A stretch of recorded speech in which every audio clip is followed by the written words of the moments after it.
হচ্ছে এই যে এখন এই যে যারা বানিস আলমগীর বলছে যে মারার ঘটনা এত গুরুত্বপূর্ণ বিষয় কিনা, বা আপনারা বলছেন মহাভারত অশুদ্ধ হয়ে যায়নি, আমরা দেখলাম সরকারও একটা নিন্দা জানিয়েছে, প্রেস সচিব বলেছেন এরকম ঘটনা। কিন্তু এই নিন্দার আসলে এই নিন্দারও মাহাত্ম্য কতটা, যেটির কথা বলছিলেন যারা বানিস আলমগীর, যে আসলে দেশে যেভাবে ডিম মারার ঘটনা খুবই অহরহ ঘটছে, আদালত চত্বরে ডিম মারা বা একটা আলোচনা আয়োজন থেকে গ্রেপ্তার করে নিয়ে যাওয়া হচ্ছে, মবের শিকার যারা হচ্ছেন তাদেরকে, আমি মঞ্চ একাত্তরের কথা বলছি, তাদেরকে গ্রেপ্তার করে নিয়ে যাওয়া হচ্ছে, পরবর্তীতে গিয়ে মামলা করে দেওয়া হচ্ছে সন্ত্রাস বিরোধী আইনে, কী যে অভিযোগ সেটাও খুব স্পষ্টভাবে জানা যায় না। এরকম ঘটনা যখন দেশে ঘটছে, সেক্ষেত্রে সহিংসতার নিন্দা জানানোটা আসলে কতটা মানে যৌক্তিকভাবে জানানো হচ্ছে বলে মনে হয়? না, সেই এটা তো একটু একটু বিশেষভাবে বলার ক্ষেত্রে একটু বিশেষভাবে যোগ করি, এই ঘটনাগুলোতে প্রেস সচিব দেখেন প্রেশার গ্রুপ, আসলে মব দেখেন না, প্রেশার গ্রুপ দেখেন, ওই ঘটনায় দেখেন সহিংসতা।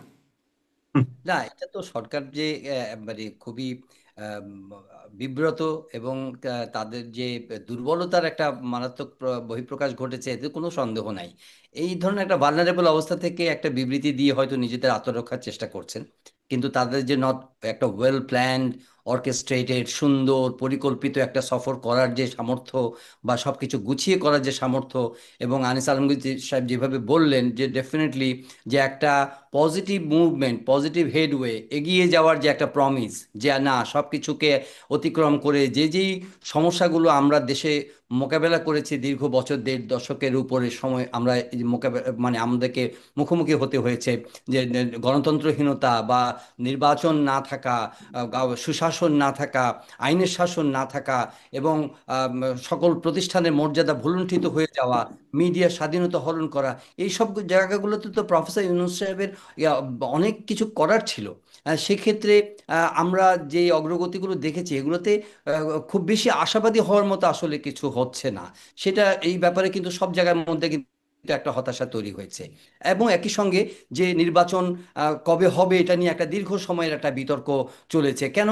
উনি একটা স্বল্প সময়ের জন্য একটা সরকার এসেছে, কাজেই ওনার তো প্রতিশ্রুতি অনুযায়ী একটা নির্বাচন দিয়ে সবগুলো প্রতিষ্ঠানকে নিয়মের মধ্যে এনে, এবং যেখানে যেখানে আপনার ব্যত্যয় ঘটেছে, প্রাতিষ্ঠানিক বিচ্যুতি ঘটেছে, যেখানে যেখানে শেখ হাসিনা অন্যায় করেছেন, সেই বিষয়গুলোকে কারেকশনের মেজার নেওয়ার কথা, কারেকশনের কারেক্টিভ মেজারগুলো নেবেন। এবং এবং অভ্যুত্থানকালীন সময়ে যে গণহত্যা বা যে যে হত্যাকাণ্ডগুলো ঘটেছে সেগুলোর একটা আইনি সুরাহা উনি করে যাবেন, সুন্দরভাবে একটা আইনি সুরাহার প্রক্রিয়া অনুসরণ করবেন, যেগুলো সাস্টেইনেবল হবে, যেগুলো বিশ্বাসযোগ্য হবে। অতীতেও কিন্তু বিচার প্রক্রিয়া নিয়ে নানা ধরনের প্রশ্ন উঠেছে, কাজে আবার যাতে এখন যে বিচার প্রক্রিয়া চলছে সেই বিচার প্রক্রিয়াগুলো যাতে ভবিষ্যতে কখনো প্রশ্নের মুখোমুখি না হয়, এই বিষয়গুলো কিন্তু আমাদের নোবেল বিজয়ী প্রফেসর মোহাম্মদ ইউনূসের কাছে কিন্তু সবাই প্রত্যাশা করেন। এবং উনি অত্যন্ত গ্লোবালি একজন রেসপেক্টেড পার্সোনালিটি, সেই হিসাবে তো এই প্রত্যাশাগুলো কোনো মানে কি বলবো যে অমূলক কিছু না। কিন্তু দেখা যাচ্ছে যে বাস্তবতা, দেখা যাচ্ছে যে যেই কাজগুলোই ওনারা করছেন,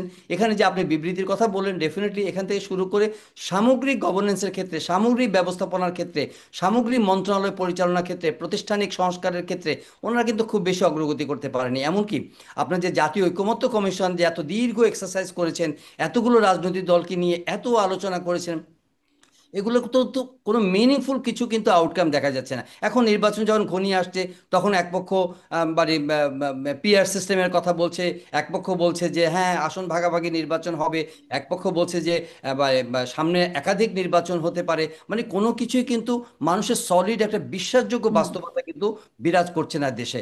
আর যেটা আপনি ডায়াসপোরাদের কথা বললেন যে এখানে যে হ্যাঁ গ্লোবালি কিছু এসে যায় না, যেন আনিস আলমগীর সাহেব বলেছেন, আমি মনে করি যে কিছু এসে যায়। কিছু এসে যায় এই কারণে যে আমরা আমাদের মর্যাদা হারাতে হারাতে এখন আস্তে আস্তে কিন্তু আমরা আরো তলানিতে চলে যাচ্ছি। সুতরাং এই ঘটনাগুলো দেখেন, ট্রাম্প বা কালীন যে আপনার যুক্তরাষ্ট্র, এটা অতীতে যে কোনো সময়ের তুলনায় এখন কিন্তু অনেক অনিরাপদ বিদেশিদের জন্য, বিশেষ করে আমাদের মতো দেশ থেকে যারা সেখানে বসবাস করছেন, সেখানে এ ধরনের মানে অনিয়মতান্ত্রিক আচরণ, এ ধরনের মানে কি বলবো যে আপনি হয়তো এটাকে বলবেন যে নিয়ম ওয়েস্টার্ন কান্ট্রিতে খুবই এগুলো স্বাভাবিক। আমি মনে করি না যে বডি ল্যাঙ্গুয়েজ, আচরণ, যে ধরনের মুখোমুখি অবস্থান নেওয়া, মারপিটের অবস্থান, পুলিশ ডাকা, এক ধরনের বিশৃঙ্খল একটা কালচারাল স্ট্যান্ডিং আমরা কিন্তু সেখানে প্রদর্শন করছি। এটার মাধ্যমে কিন্তু আমাদের পুরো যুক্তরাষ্ট্র জুড়ে আমাদের যারা ডায়াসপোরা আছে, যারা সেখানে বসবাস করেন, তারা অসম্মানিত বোধ করছেন আমার ধারণা। এবং তারা অনিরাপদ বোধ করছেন, এবং এর মধ্যে যাদের ভ্যালিড ডকুমেন্টস নাই বা যারা নানাভাবে কিন্তু দুশ্চিন্তার মধ্যে আছেন, এদের দুশ্চিন্তা কিন্তু আরো বেড়ে যাচ্ছে। কারণ হুম। পুলিশ ইনক্রিজিংলি ভিজিলেন্ট হয়ে যাচ্ছেন, মানে সেখানকার ল এনফোর্সিং এজেন্সি এফবিআই থেকে শুরু করে আপনি দেখবেন যে সাম্প্রতিককালে বিভিন্ন জায়গার মধ্যে, এগুলো আমরা খবর পাচ্ছি, আমি জানি না, আপনি আমার থেকে ভালো বলতে পারবেন, যে এসবের কিছু বাস্তবতা আছে, কিছু আবার যেন আতঙ্ক ছড়িয়ে পড়ছে।